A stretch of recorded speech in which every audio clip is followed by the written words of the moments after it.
Bonsoir à tout le monde. Merci d'être là pour de partager ces moments d'échange avec nous.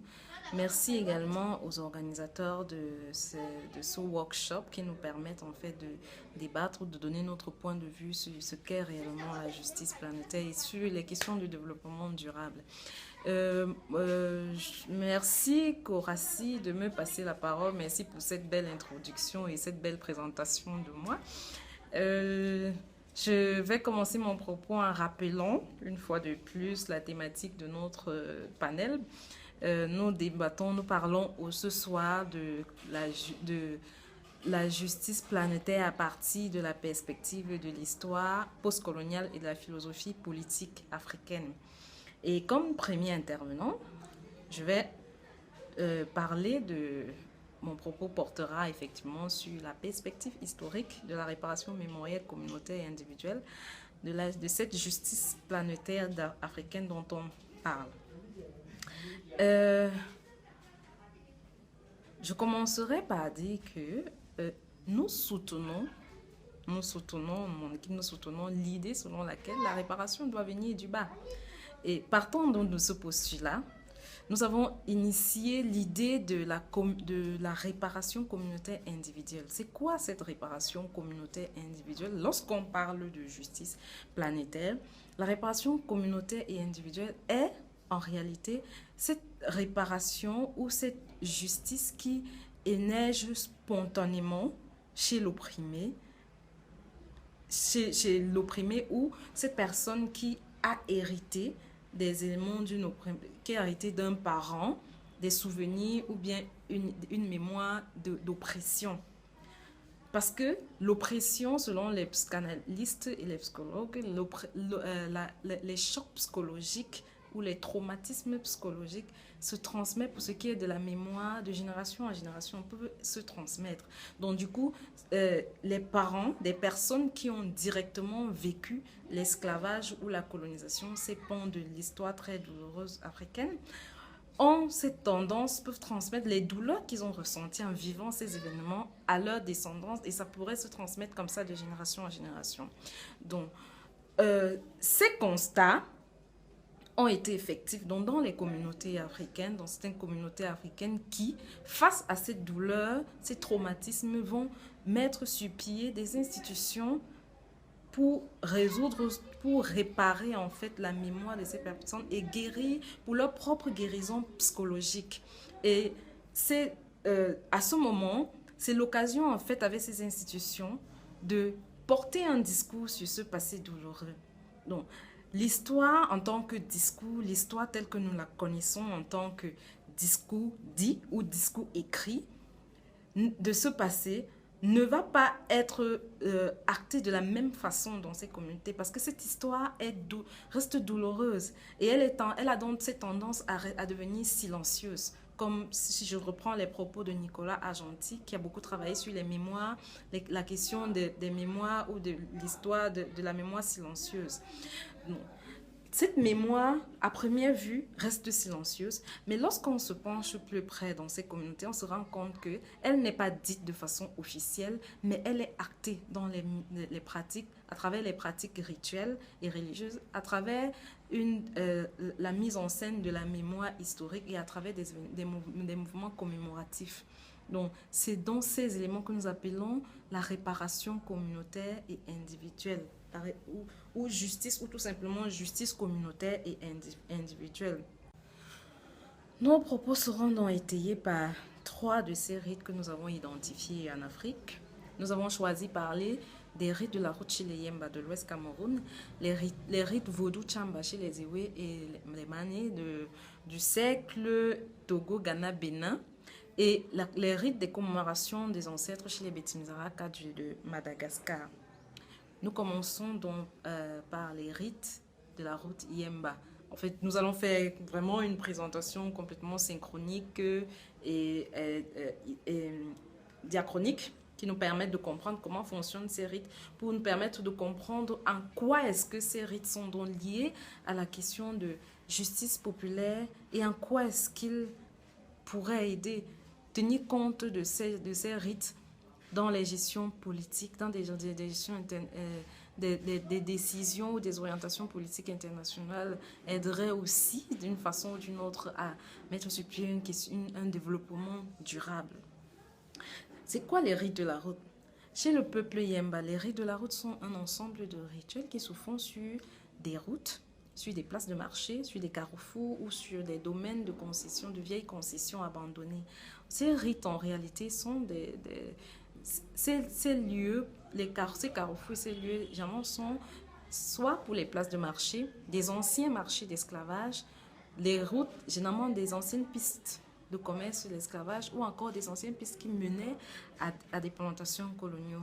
Donc, des familles vont se rendre sur ces routes à un moment donné où la famille traverse des difficultés, où on constate que la famille connaît beaucoup d'échecs, de maladies, ou même, plus tragique encore, la mort.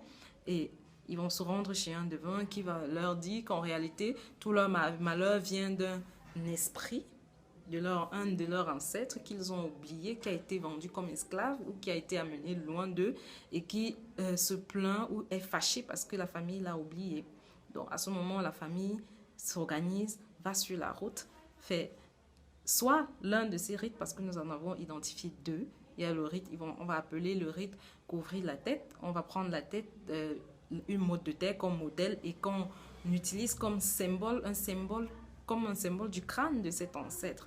Parce que ce rite, en fait, émerge des rituels déjà existants par un procédé de reproduction selon Bourdieu. Le rite de la route va naître, s'inspirant d'un élément de la culture qui existait, un élément qui était des rites faits pour rendre hommage aux ancêtres. Quand quelqu'un dans une famille meurt, on fait un rite pour rétablir sa mémoire, pour le réintroduire dans le sanctuaire familial et il continue à vivre dans la famille comme esprit de la famille, comme membre de la famille.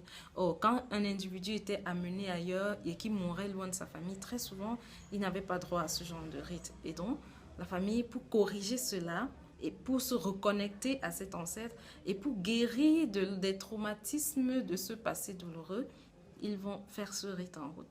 Le deuxième, c'est le rite de la chaise où, dans un carrefour, on y va avec une chaise, comme on peut le voir sur l'image.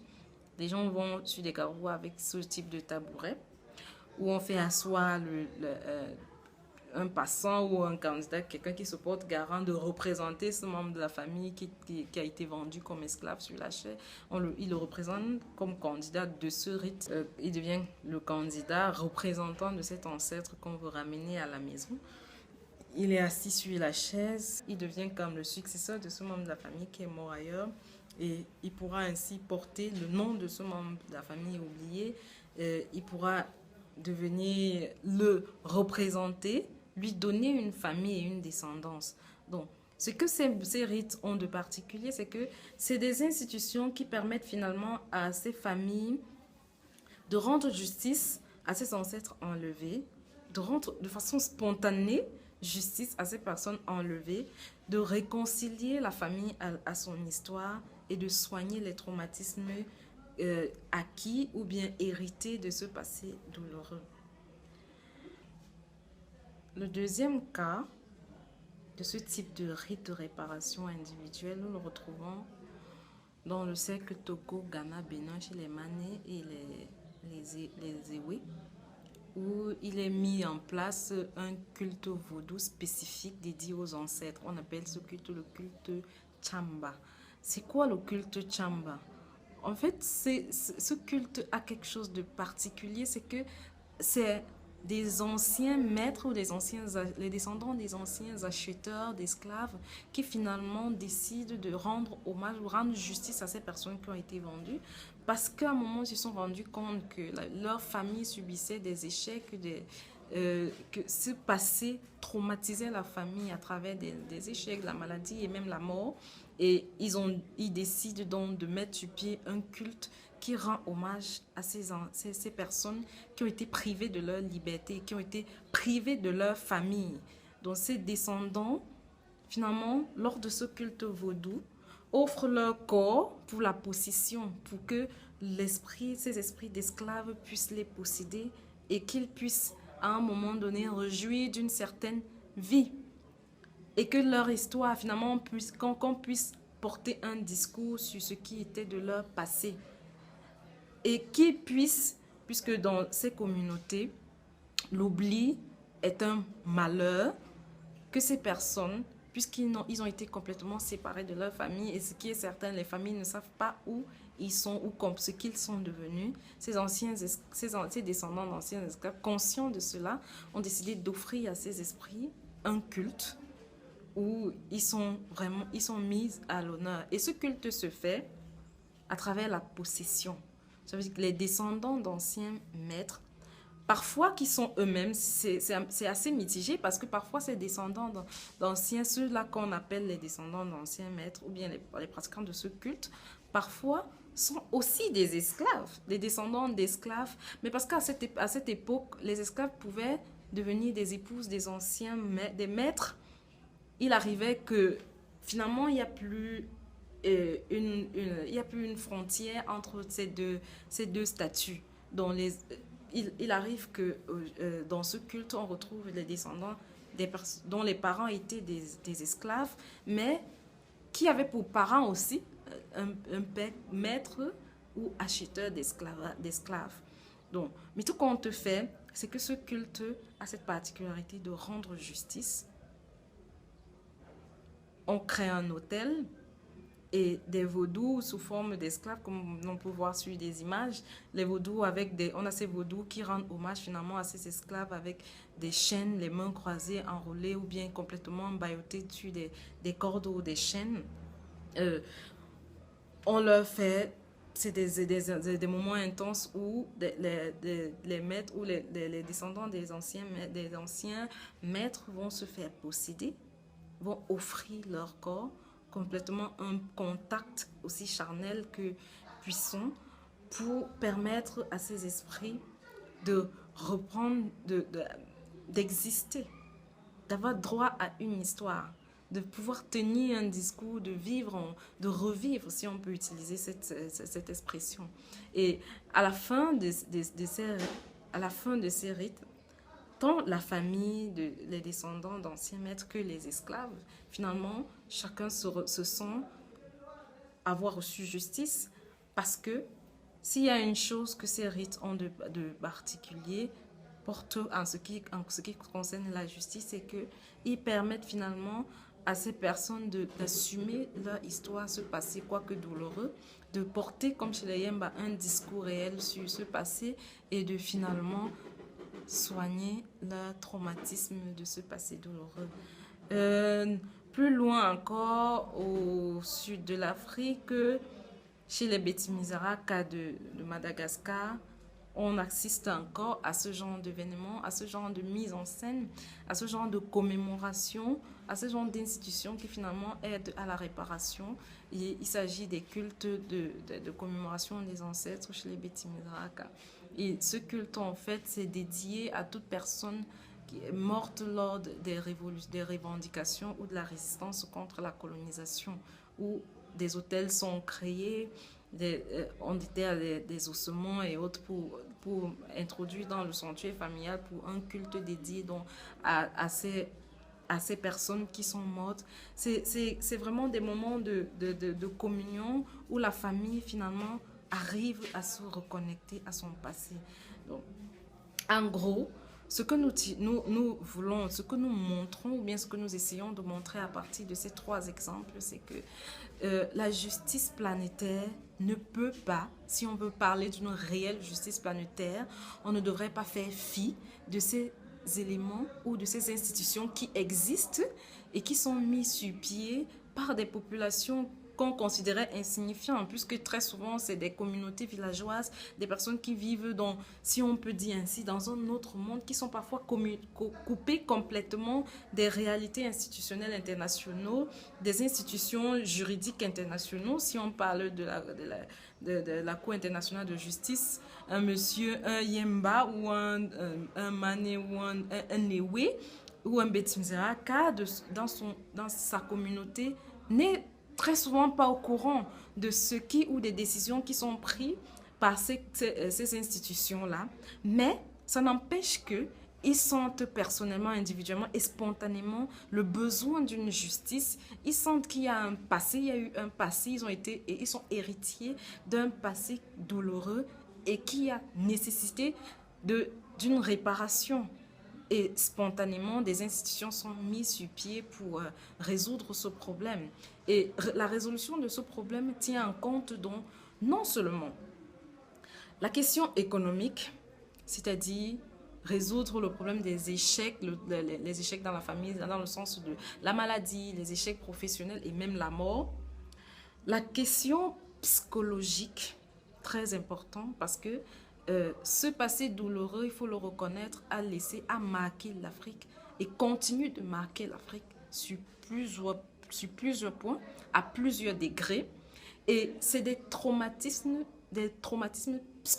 psychologiques qui nécessitent vraiment une réparation. Lorsqu'on parle de réparation aujourd'hui, on ne devrait pas seulement s'en tenir à la question économique, à la question institutionnelle ou mémorielle, mais aussi à la question psychologique.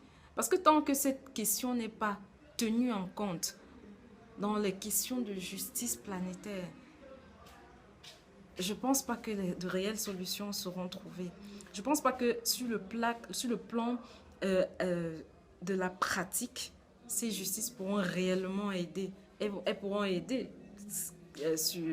à un certain point, mais il y a le côté psychologique que ces rites arrivent à attaquer et à régler reste très important et devrait attirer notre souci, c'est donc d'attirer l'attention sur ces éléments pour permettre réellement, lorsqu'on parle de justice planétaire, qu'on arrive vraiment à la tenir sur tous les angles, qu'on arrive également à écouter les personnes, les communautés les plus insignifiantes, si on peut dire ainsi, les communautés les moins actives ou les marginaux, mais qui ressentent au quotidien ce besoin de justice et arrivent à trouver des institutions qui les aident à obtenir ces justices. Donc, je vous remercie pour votre aimable attention. Je crois que je vais m'arrêter là et la session des questions nous permettront et des débats nous permettront de revenir sur ces éléments. Je repasse la parole à notre modérateur Korassi qui va étendre l'analyse de ces éléments. Moi, j'ai abordé le sujet sur le plan diachronique et historique. Il pourra revenir sur le plan théorique et philosophique pour mieux creuser la question. Je vous remercie.